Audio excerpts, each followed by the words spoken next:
All of a sudden, during the story, she leaned over to me and said, if he ever leaves me, I would kill him. I wanted to buy the bullet. I wanted to buy that bullet that exploded. There are 4 main attachment styles that have been identified in adults. Number 1, secure, someone who communicates and regulates emotions well. They can be close with others, but also independent. 2, anxious preoccupied. This is someone who is overly sensitive to their partner's actions and can't take responsibility for their part in the relationship. 3, dismissive avoidant, someone who is emotionally distant and prefers to be alone. 4, fearful avoidant, someone who shows signs of unresolved past traumas and seeks intimacy while also avoiding emotional attachment as a way to protect themselves from getting hurt. We will look more closely at the anxious preoccupied attachment style. Some characteristics that may reveal this attachment style are personal insecurity while putting others on a pedestal, clingy or needy, and over-serving others. This attachment style can be an outcome of having a lack of consistent affection and emotional security as a child. A person that exhibits anxious preoccupied attachment style may become a serial monogamist, meaning they jump from one committed relationship to another. In today's video, we will look at Claudia Hoerig, a woman who went through multiple miscarriages, suicide attempts, and got away with the murder of her husband for 11 years. Note that the stories are told from Claudia's perspective and her perception of reality. The stories she claims to be true are only one side of the story, since her husband is not alive to tell his side. It's worth mentioning because sometimes people project their own actions or feelings onto others. A reminder that we are analyzing Claudia's psychological state not as an excuse for her actions, but rather to understand how one may get to the point of committing such a crime. It all started when Claudia decided to try Match.com. She lived in New York at the time, working as an accountant. She quickly met a man named Carl Herrig, and they emailed back and forth for some time in May 2005. Carl told her he wanted to meet in person, and was willing to travel to New York since he lived in Ohio. He said he would travel any day she chose, even if it was last-minute notice. Claudia was flattered by this promise, so she tested his commitment by telling him she wanted him in New York that same Friday. Sure enough, he arrived that Friday. We will hear Claudia recount her first impressions of Carl in her testimony in court. She will seem impressed by his ability to keep his promise and the very quick proposal. Yes, you did hear that right. They spoke about marriage the very first day they met in person. From that point on, actually, he proposed to me that same night. And then we basically, we agreed to get married that same very night. Okay, so let's walk back there a second. So he's in the weekend, Friday, Saturday, Sunday, and he proposed to you. He proposed to me that very Friday. Okay. And what did you think when he proposed to you? I thought it was great. I mean, I was very happy to hear that. But I said, oh yeah, my intentions are to marry you because I like you, but we need to know each other better, and you need to move to New York. The very next weekend, Claudia visited Carl in Ohio. He didn't take her to his house, but rather took her on a surprise getaway. When they arrived at the surprise location, there were a lot of Carl's friends ready to greet them. Claudia heard people around her discussing a party, and she was confused about what they were talking about. People were congratulating her, and before long she realized this was a surprise engagement party for her. According to Claudia, she rejected Carl's proposal that took place the first time they met. She claims this was an ambush attempt to get her to agree to the marriage after only meeting twice. Again, this decision by Carl to rush the marriage could have been true, or it could have been Claudia projecting her insecurities on him. The rushed nature of this relationship could emphasize her insecurities regarding a lack of self-worth and her eagerness to feel loved. Yes, we went to Put-in-Bay. Okay. When you came to Ohio, did you know you were going to Put-in-Bay? No. Okay. So can you tell us what happened? So you flew in to Ohio and went to his house in Newton Falls, and then what happened? He said, we're going to spend the weekend somewhere, but he didn't tell me where. He said, just bring a little overnight bag with would you, I don't know, some clothes to sleep. We're gonna spend 2 days away. But she didn't explain to me where we're going. Okay. And so you left Newton Falls, and did you meet up with anybody? Well, he took his car and he drove to his brother's house, Paul Herrig. I don't remember exactly where he lived, maybe Poland. And he left his car there, and his brother, Paul Herrig, drove us to the ferry. Okay. And were there any sort of discussions that you found unusual in the car? Yeah, they were discussing about a wedding, a reception, a wedding that was going to take place with a reception. They were discussing where this reception was going to be, the location.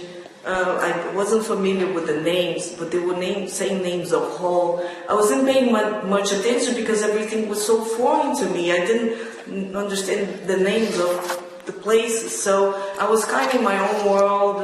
You know, they were talking. I didn't know that actually they were talking about my wedding party, and I didn't know I was going to get married. Okay. And when you got to Put-in Bay, all Paul's friends were there? No, Paul. All Carl's. I'm sorry. All Carl's friends were there when you got to? Yes, Chris Wiegand, Gary Dodge, and then the guy that was here as a witness. I don't remember his last name, and the wives too, or girlfriends. Actually, at that point, there was nobody married at that point, but they all were engaged to get married. Okay. And did you find out that there was a special sort of party going on at Put-in Bay? Well, I didn't know that there was a party, but it was. Everybody came to me to say, congratulations, congratulations. And I was embarrassed. I thought I was missing something on the English language. I said, what is that I am missing? Because I don't know what they are congratulating me for.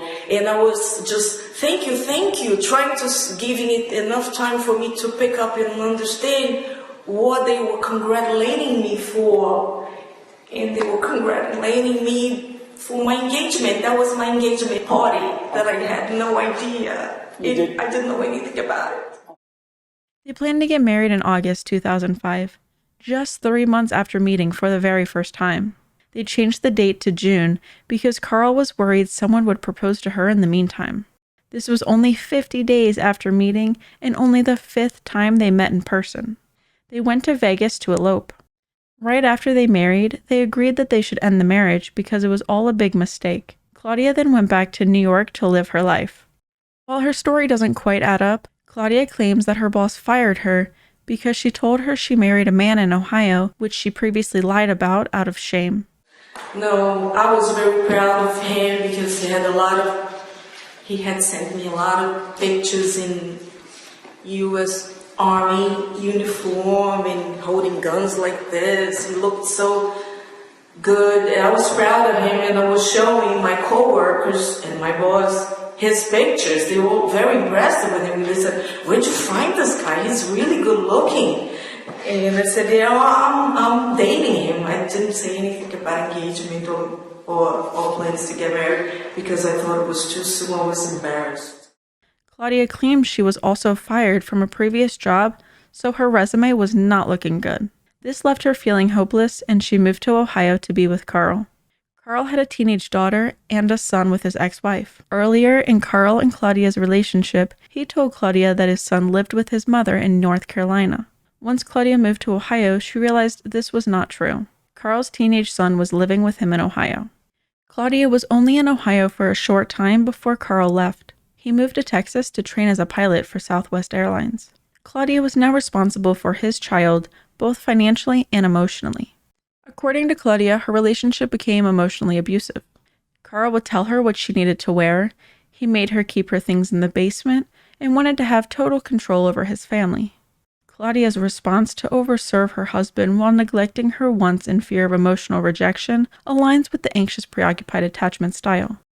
He gave me exactly directions as to what I should buy for me and for him, colors, everything, the model, the shoes. He went into details about what he wanted me to wear and told me to buy it. He said he was going to reimburse me for it, but he never did. He always picked my clothes. I had to wear all the silk shirts, had to be a certain cut, a certain type.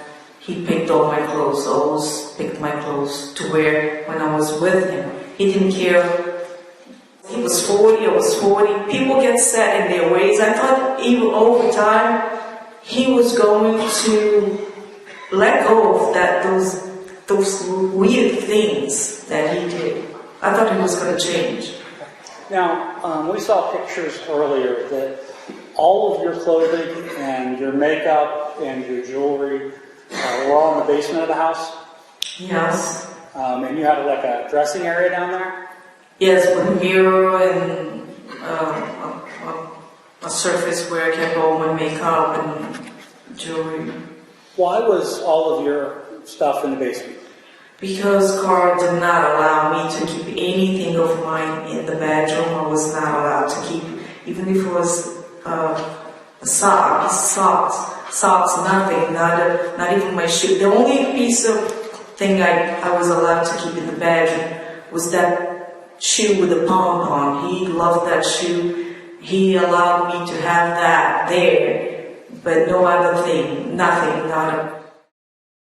Claudia claims that Carl was insecure about his abilities in the bedroom. Apparently, he may have had an accident that made it difficult for him to perform. She wasn't worried about it at first, but she soon realized it went beyond his physical issues, and he requested things of her that made her feel uncomfortable. Now, you and Carl had an active sex life, correct? We did, but it was not normal sex. Okay. Carl had issues in the bedroom? Yeah, he was not able to perform without Viagra or without bondage or without something weird or me pretending to be dead. He would not get an erection with normal sex. Yes, but this also, yes he did, but this was all after we got married. He never hinted to me that he had any sexual issue or fetish.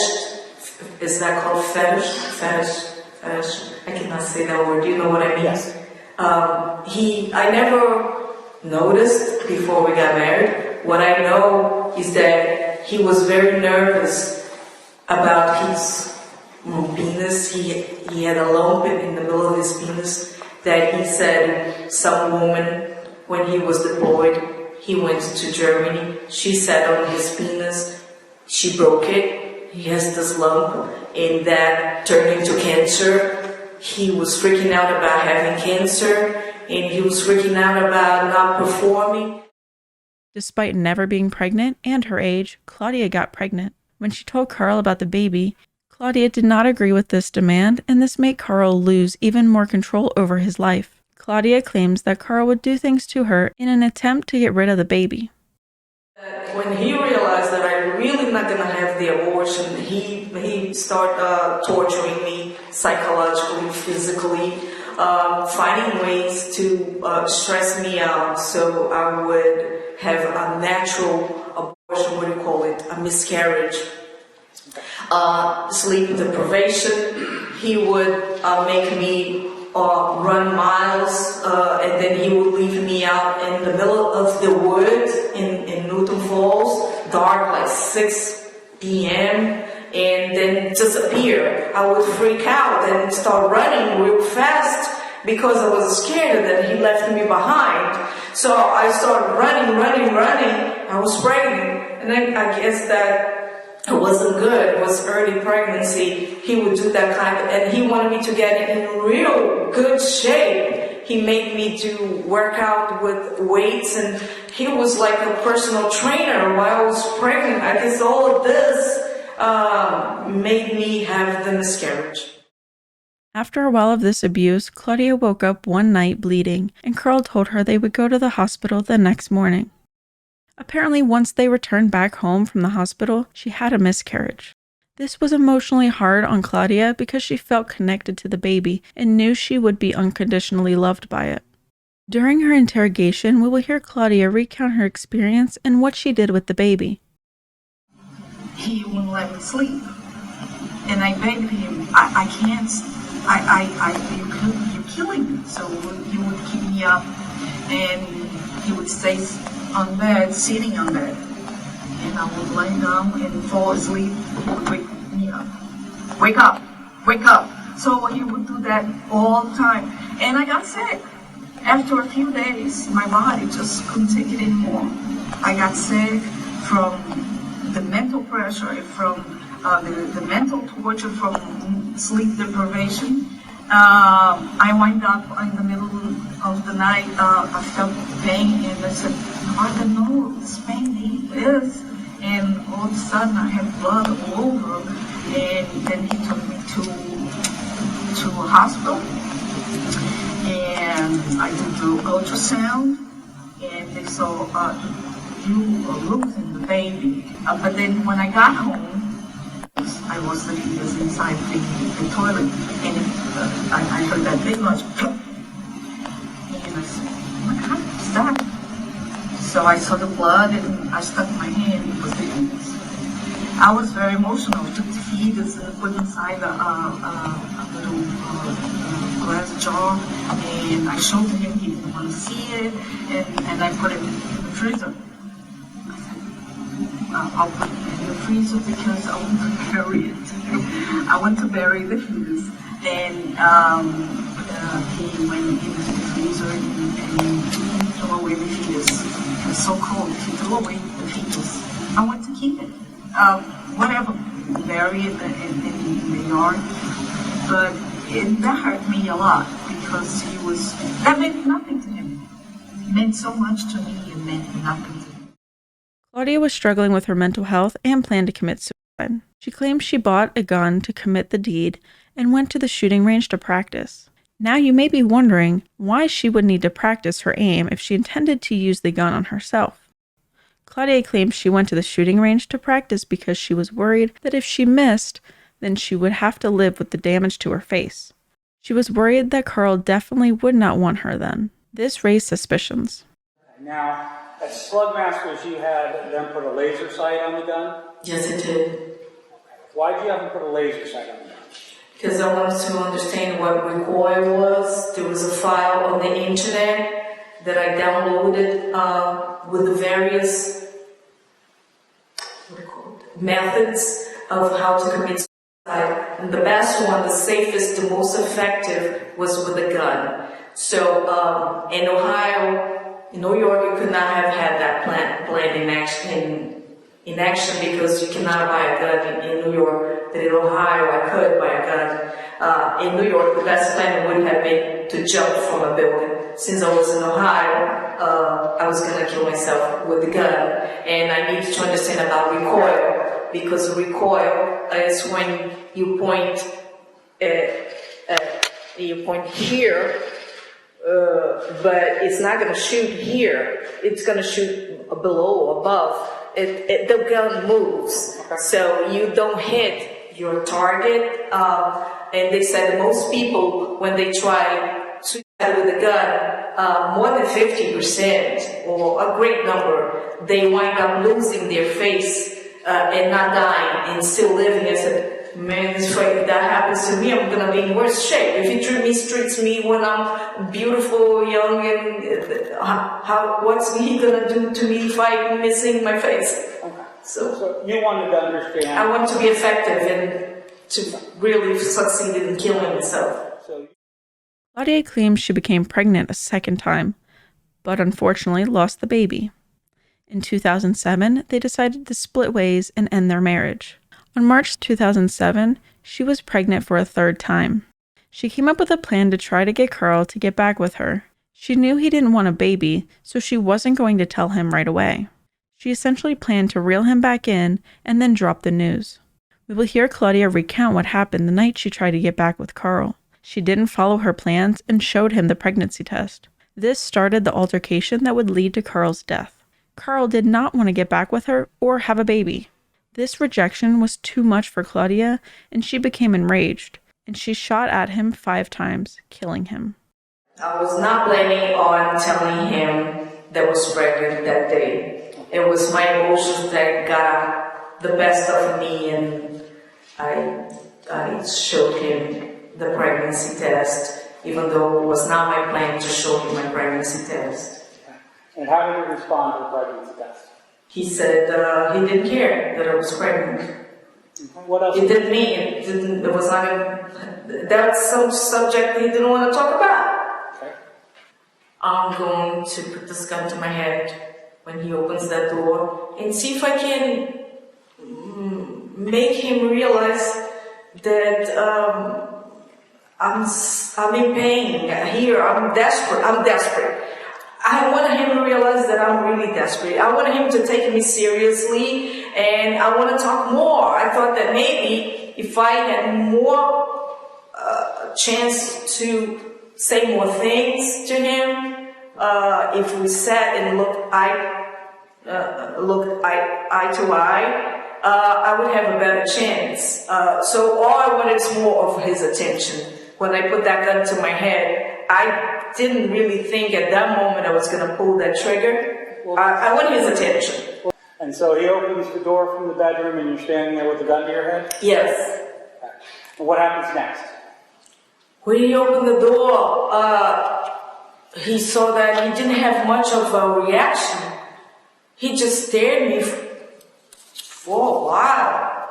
5, 10 seconds. He didn't do a thing. He kept staring at me, I kept staring at him, and I was crying. I was crying, and he didn't have any emotions to his face. Nothing. I couldn't read him. No emotion. All of a sudden, he grabbed me.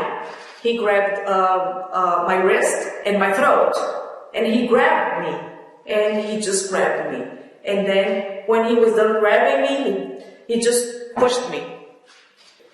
I was talking, and so I said maybe 3 or 4 sentences, and he just kept shaking his head like, no, I don't want to talk anymore. And then he said that was a good idea. Why didn't he wait for me? Why didn't I wait for him to leave the house and then go to the basement and shoot myself in the basement so I wouldn't get blood in his paintings.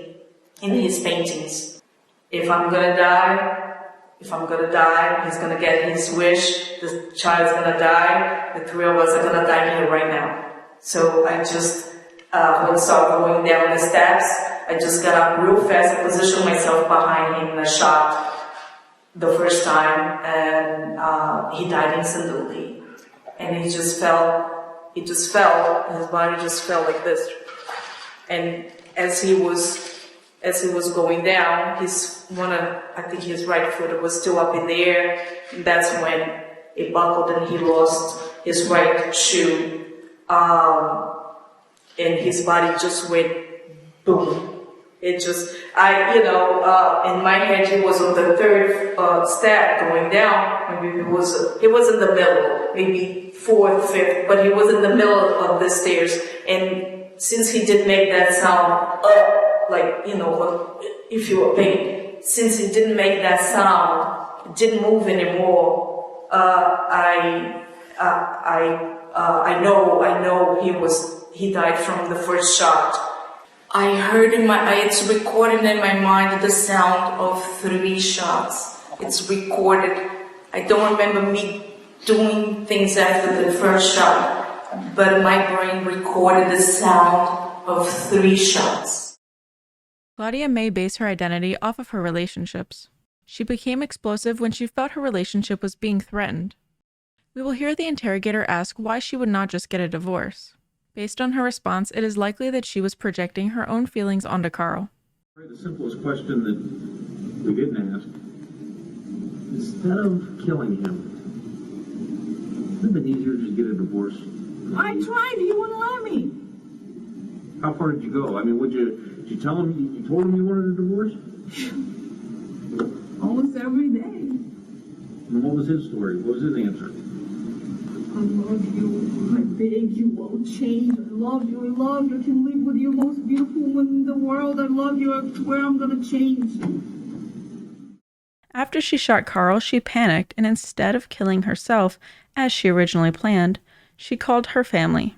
She was on the phone with her father, sister, and brother-in-law. She told them what she did and what she was planning on doing to herself. They appealed to her religious beliefs and told her that she would go to hell if she killed herself, as if murdering her husband was not enough. Claudia decided to go along with her father's plan of fleeing to Brazil. Ironically, she used her husband's name to get her free flights to New York with spousal privileges since she was a pilot for Southwest. Then from there, she flew to Brazil. Her father told Claudia that he loved her for the first time in her life. This made her revert to being a child inside, and she wanted to continue to feel the love she claims to have never felt. Many negative psychological effects can manifest in a person if they were raised with minimal or inconsistent forms of affection. This lack of verbal reassurance from her father could be a source of her insecurities that she exhibited in her adult life. You can stay in my house. I'm gonna take you with me. You're my daughter and I love you. When my father said those words to me, that's what I had waited for 42 hours to hear. My father's not he's not the very loving father. I know he loves me. I know you love me, Dad. But he never said those words to me before. I just want to be in Dad's arms. I said, God, I know I'm going to kill myself, but it doesn't have to be today. I can spend a couple more days with my dad. My father was never loving, Father. I'm sorry, Dad. I'm sorry. But you know you were not. My father was, I know he had the love in his heart for me. He just didn't know how to express. That was the first time ever in my life he told me he loved me. I said, I'm gonna go with my father. If there is a loving father there, I want to meet that father that I haven't met in 42 years. So I wanted to know that man that was in there that loved me. So I said, okay, I'm gonna go with you. It was so beautiful. He came in a cab like I was a princess, his princess, and he's gonna rescue me. Claudia claims that she still wanted to harm herself, but chose unnecessarily complex ways to do it. She would rent out expensive hotel rooms and planned to jump off the building. She also ended up using the last bit of her savings to buy wood supplies and a Volkswagen Beetle. We will hear her recount the multitude of reasons she canceled her plans to harm herself and how she was going to use these items. All the money that I had going to those hotels to try to kill myself. So I figured out that it would be very hard to kill myself that way. I just didn't have the courage to do that. I would find excuses. I would wait too long, and things just didn't work out. And I was running out of money. So I don't have any more money to keep going to hotels. And I had a little piece of land that I had from many years before, from 20 years before I went back to Brazil. And I bought some wood and some bricks and to build a little shack. And I bought a little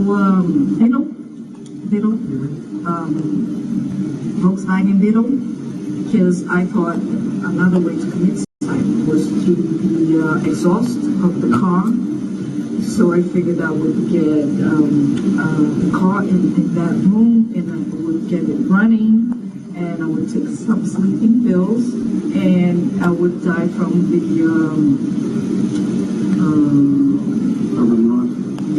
carbon monoxide. Then I had a problem because when the beetle was inside that little shack, he made so much noise. You couldn't fall asleep. No, the neighbors. The neighbors would. Bad luck. The neighbors would hear that noise and go there and try to find out what was going on. So I figured that I would have to wait until some festivity day, carnival, someday that would have a lot of music going on for me to do that. So as I kept postponing and postponing, I was getting better, stronger psychologically,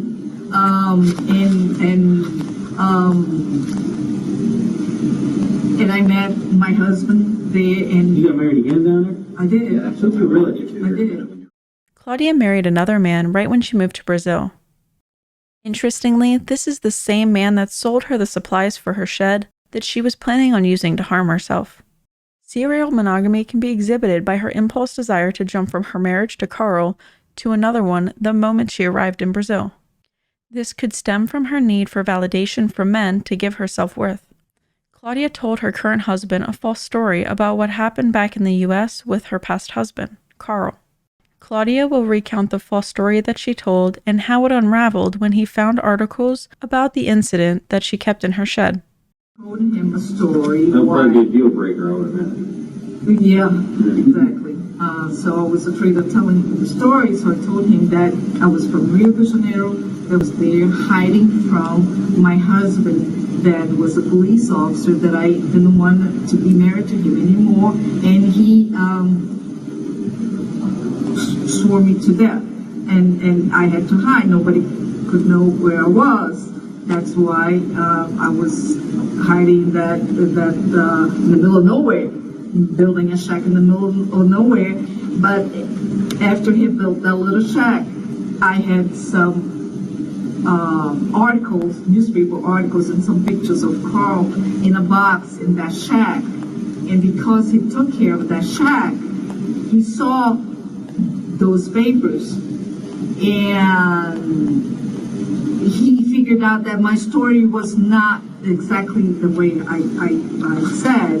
He confronted me, and I said, look, it's better that you don't ask too many questions. You know enough. Because maybe that's not entirely the truth, but if I tell you the truth, you're probably not going to want to talk to me anymore and start crying.